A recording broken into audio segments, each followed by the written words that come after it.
Hey out there. Welcome to Module 4, Explant Selection and Sterilization. Today's the day you've been waiting for. That's right, guys. It's the day that we get to chop up a plant and we get to sterilize that plant and put it into culture. So you may be asking, what parts of the plant can you actually use for tissue culture? Folks, fortunately, you can use almost every single part of the plant. For various purposes, which we will go over more in the studio, today we are going to take a selection from a Monstera siltepecana.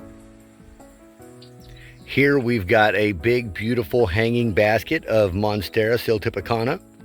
And we want to take several nodes to use. So what we're going to do is I'm going to come right up here, and right in the middle, we're going to make a cut.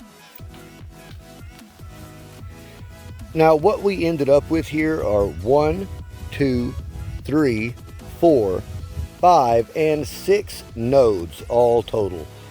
We will go ahead and take cuttings from here, and really all you need is a segment about so long. It doesn't need to be very long at all. We'll come about 1 inch to 1.5 inches long, and we'll cut that up, remove the leaf, and sterilize them. I will be leaving the apical meristem here at the end just for experimentation purposes, and you guys will see more about that as we come. But if you'll take a look, it's still got the very tip, still has a beautiful growth tip on it. So we want to keep that intact. I will be removing the leaves surrounding it, but we're going to leave that meristem tissue in place and intact. And if you'll look, we already have beautiful nodes growing, or aerial roots growing from the nodes. So it should be a very easy and successful transfer into tissue culture. For this next portion of the sterilization process, we will need to create a sterilization solution. And what we'll be using is sodium hypochlorite, which is also household bleach. You will need a 10 to 20% concentration. So in order to do that, we're going to be making 1 liter of your sodium hypochlorite solution. We're going to start off with a standard beaker like this, and you can use any measuring device, it doesn't matter. I just happen to use labware because I'm in the lab. And just some standard household bleach. I've got the Clorox brand, and I'm going to fill it up to the 100 milliliter marker. There you are. We've got 100 milliliters. Let me turn that over. 100 milliliters of standard household bleach. And I'll be putting it in a 1,000 milliliter beaker, which is 1 liter. And there again, I'm using this because this is what I have on hand, because I'm in the lab. And this is distilled water, and all I've got to do is fill it up to the 1,000 milliliter level.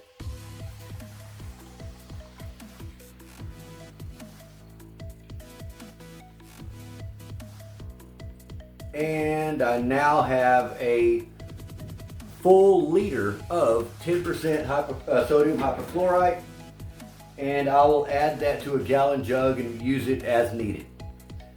Sometimes I do mix up a 20% solution if I have something that needs a little bit heavier duty sterilization, or if the 10% doesn't seem to quite do the trick, I'll do it a second time at a 20% for a shorter amount of time.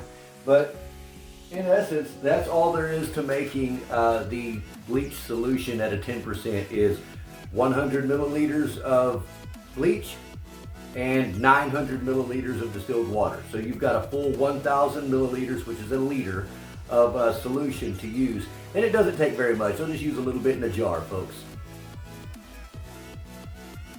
Okay, as we discussed earlier, we have our Explant here. And this is the long vine. I have removed the leaves, and we are going to chop this baby up. So the way we're going to do that is we only need about 1 inch or so of material on each, or total, about 1/2 inch on each side of the node.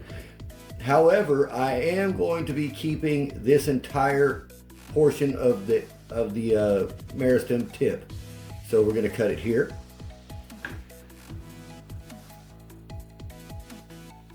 here.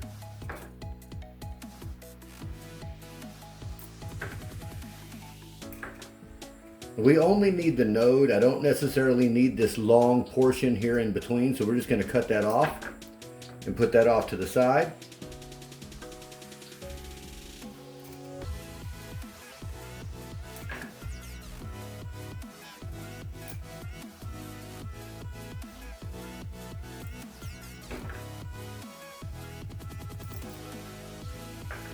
All right, and all of these little bits are garbage. We will get rid of them. And this is what you're left with are your tiny little node segments here. And you can remove the this portion here. I would like to wait until a little bit later before I cut the aerial root off since it's so short, only because of dieback with the bleach. Okay, so that's that. And now that we've got our solution mixed up, what we're going to do is use a little jar. And I will put some of our bleach solution in the jar.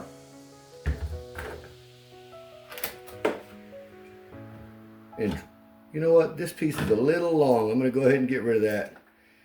And just drop these guys in the solution.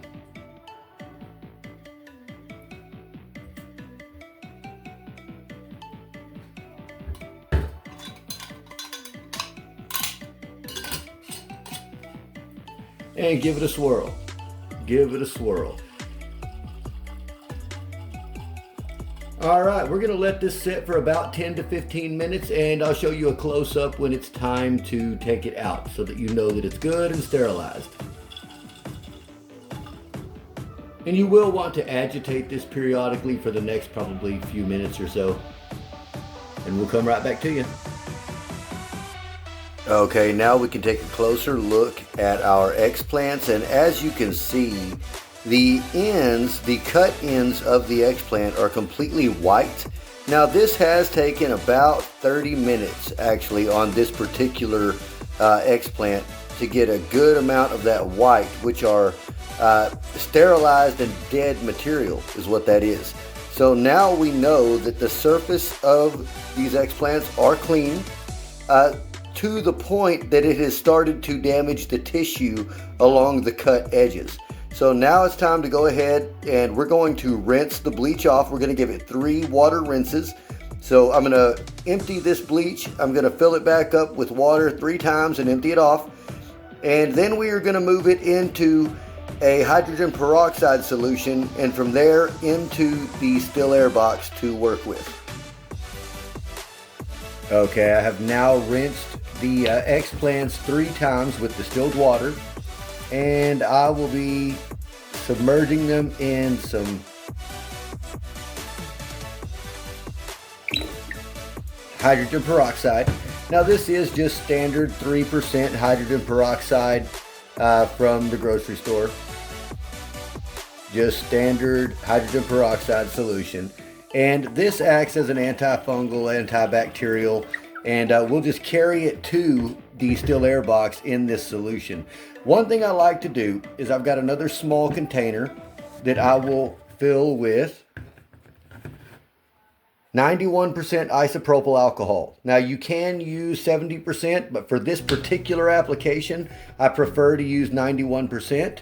And I'm just going to go ahead and get about half a beaker full. And I will show you what it's used for once we get into the still air box. Okay, here we are ready to work. We've got our 91% alcohol. We've got a hydrogen peroxide solution here with our Explant soaking in that. We've got our stainless steel work tray. I did lay a sterilized paper towel in the bottom of it just to keep from the reflection on camera. On the left hand side, we've got our test tubes that have our prepared gel media, which is just a standard MS media. And in the back side here, we've got a glass bead sterilizer that we use to sterilize our tools. And let's go ahead and get to work, folks. The first thing we're going to do is use our forceps. Now, when we pull the forceps out, cool them in the liquid. You will hear a sound. And we're going to one by one take these out of the solution.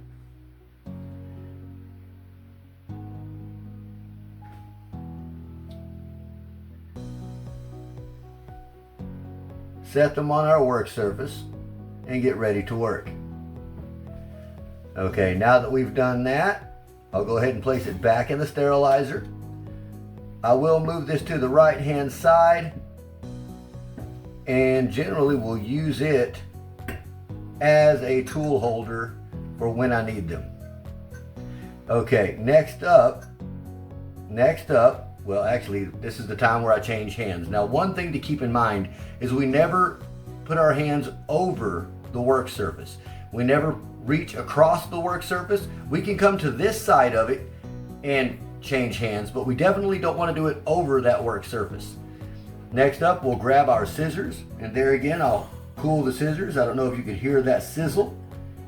And what we're going to do here, folks, is I'm going to grab each one of these, and this white area that has been killed off, I'm going to simply snip it away on both ends, and I'm going to lay that off to the side. And that's because that material is damaged and dead. We no longer need it.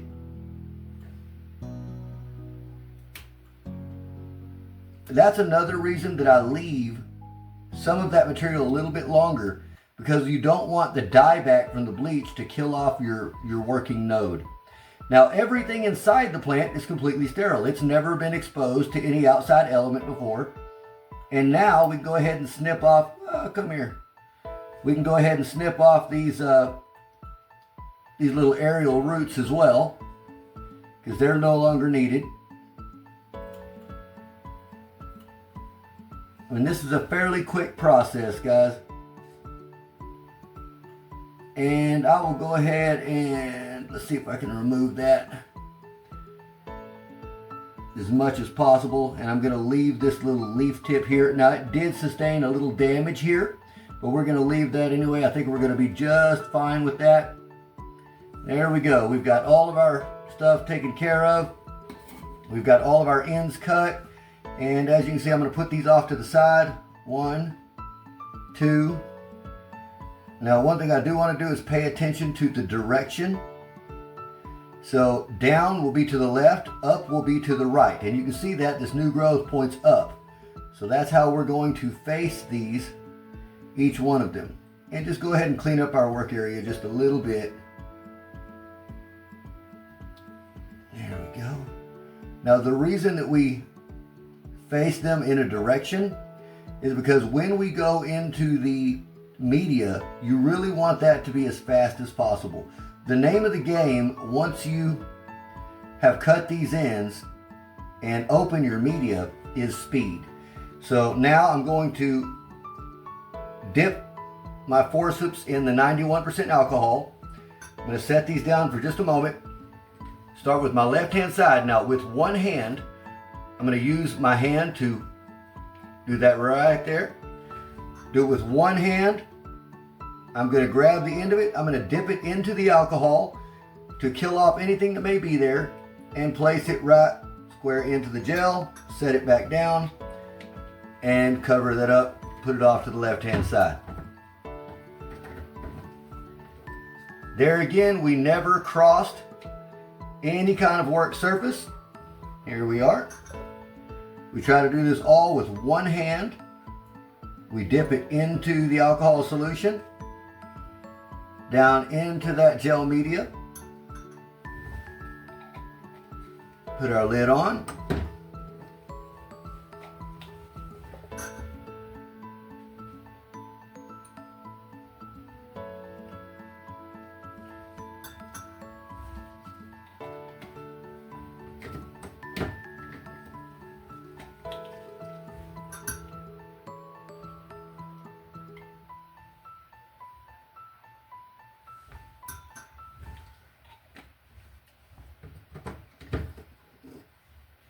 Notice we never reach over the media.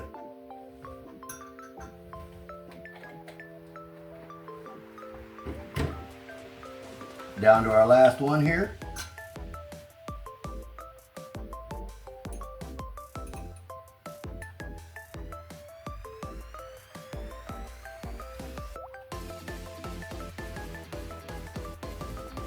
There we go. There you have it, folks. We have now successfully inoculated 1, 2, 3, 4, 5, and 6 explants. And within a few weeks, we should start to see some positive growth. Stay tuned for updates, folks. We will give you plenty of updates as we go forward in this course.